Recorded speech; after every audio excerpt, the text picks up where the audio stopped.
Good, good. That's what you got. Everybody good? All righty. Talking? 1, 2, 3, 4, 5. You want more? Or are you good? Malt check. 1, 2, 3. Good. Let's call it there. All right. I gotta call Susan back. You're good? Come over here.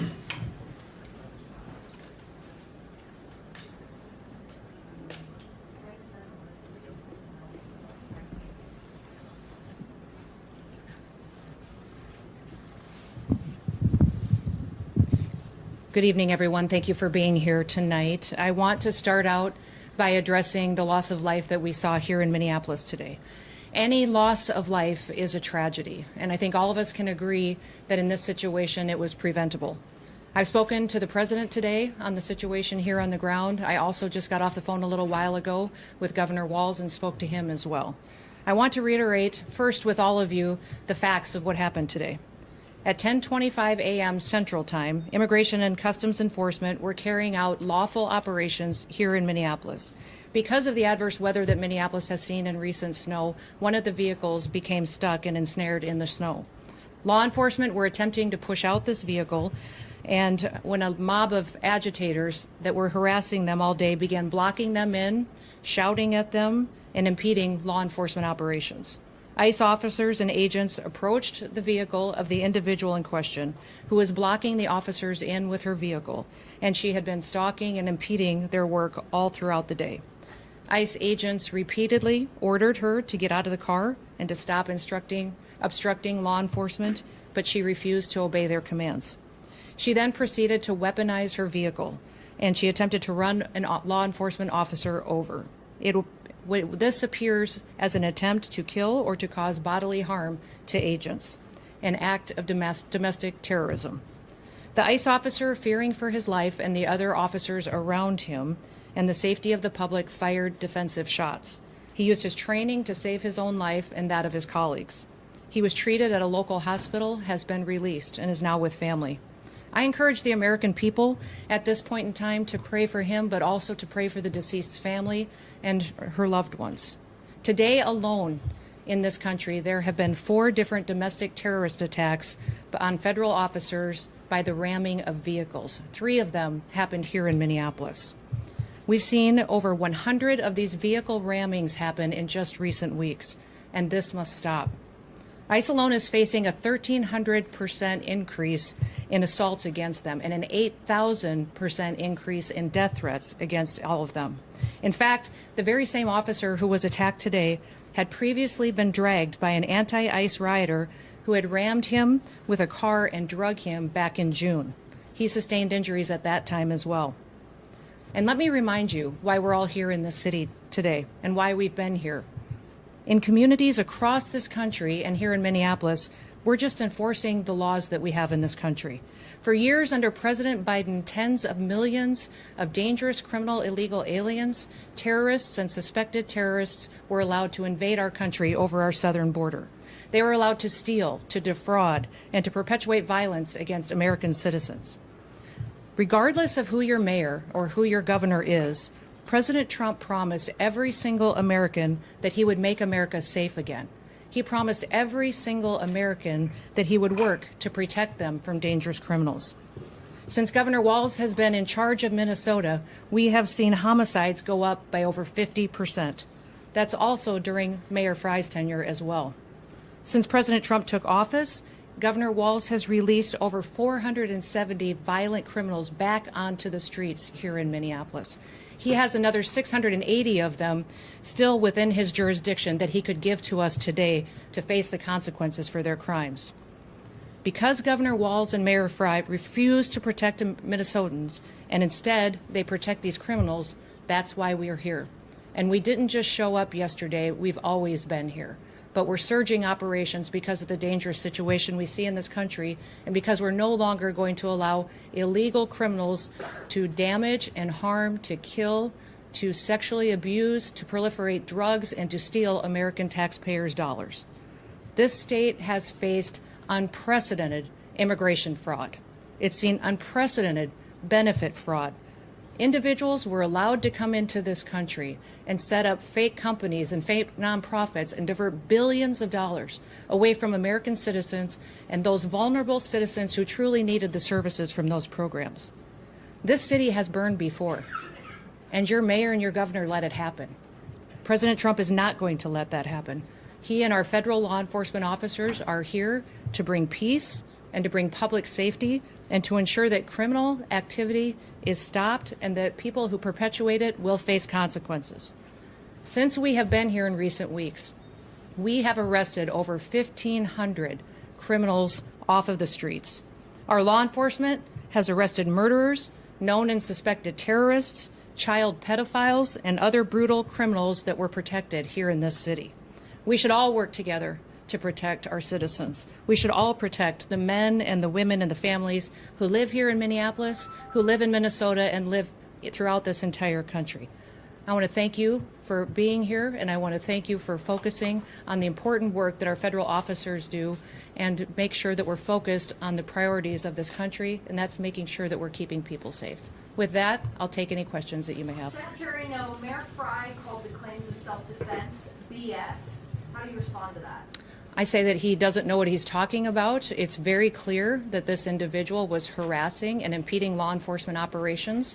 Our officer followed his training, did exactly what he's been taught to do in that situation, and took actions to defend himself and defend his fellow law enforcement officers. Secretary, can you expand too on the agent's injuries? The president said that he's lucky to be alive. The officer was hit by the vehicle. She hit him. He went to the hospital. A doctor did treat him. He has been released, but he's going to spend some time with his family. Can you clarify whether he was hit before or after the gunshots were fired? I can't, but the FBI will continue the investigation and release more facts when it's appropriate. Secretary Noem, has the agent been relieved of his duty, or can you give us any other insight? No, we're following the standard protocol procedures we do in situations like this. When there's an officer-involved shooting, we make sure that we get the facts and that we are getting the statements from everybody involved and make sure that investigators are handling the decisions. Secretary Noem, have ICE operations paused because of what happened today? No, we're still out on the streets doing our work to get dangerous criminals off of the streets of Minneapolis. Can you give us any insight into your conversation with the governor? You know, Tim and I have known each other for years. We served in Congress together. We both ran for governor the same year and have served as governor at the same times. So we were colleagues, and we discussed what happened here today. We have two very different viewpoints of it. I talked specifically about the fact that we have laws. They need to be enforced. He knows that I believe sanctuary policies have protected criminals and placed a priority of them over the citizens that live here, and he knows we'll continue to do our work, and I encouraged him to work with us. We've never had a cooperative arrangement with law enforcement here. Whenever we've done investigations, whenever we've done police work, when we've been doing what we can to bring people to justice for the crimes that they commit, we haven't had the cooperation of the state of Minnesota or the city police here under the mayor's direction. If you talk to any of these federal law enforcement officers, they'll say that when they call for backup in a situation, that it's hit and miss.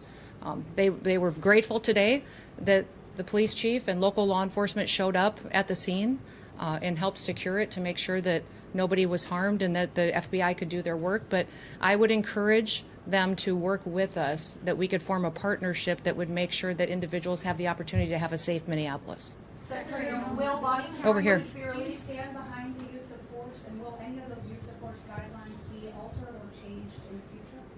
You know, it's clearly established law that a vehicle driven by a person and used to harm someone is a deadly weapon.